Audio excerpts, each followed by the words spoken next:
Hi friends, welcome to sweet home kitchen. இன்றைக்கி நம்ம பார்த்திங்கன்னா மயோனிஸ் வீட்லேயே பண்ண போகிறோம். ரொம்ப ஹைஜீனிக்காக அண்ட் ஹெல்த்தியாக. ஃபஸ்ட்டு மிக்ஸி ஜாரில் பூண்டு மிளகு சேர்த்துக்கோங்க. 2 முட்டை அவிச்ச முட்டை எடுத்துக்கோங்க. முட்டையில் மஞ்சக்கரு இருந்தாலும் சரி இல்லைனாலும் சரி. 2 ஸ்பூன் பார்த்திங்கன்னா சர்க்கரை சேர்த்துக்கிட்டு ஆயில் ஒரு 1.5 ஸ்பூன் சேர்த்துக்கிட்டு லைட்டாக கொஞ்சோன்னு உப்பு சேர்த்துக்கோங்க. இதை கொஞ்சம் குறைன்னு அரைச்சிட்டு தண்ணி தேவைப்படும் போது இதை நீங்கள் தண்ணி சேர்த்துக்கோங்க.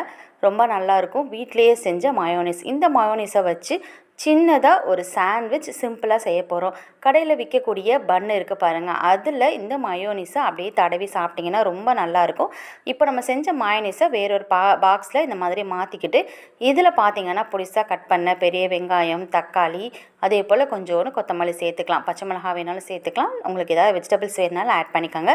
இதை அப்படியே நல்லா மிக்ஸ் பண்ணிவிட்டு இப்போது இந்த பன்னை பார்த்திங்கன்னா நான் தோசைக்கல்ல ரோஸ்ட் பண்ணி எடுத்துகிட்டேன். அதில் நம்ம எடுத்து வச்ச மயோனிஸை சேர்த்தாச்சு. ரொம்பவே ஹெல்த்தியாக எந்த விதமான அதிகமான செலவு இல்லாமல் நம்ம வீட்டிலையே செஞ்ச சாண்ட்விச் தாங்க. ஸ்வீட் ஹோம் கிச்சன் சேனலை லைக் பண்ணுங்கள், ஷேர் பண்ணுங்கள், சப்ஸ்கிரைப் பண்ணுங்கள். தேங்க்யூ.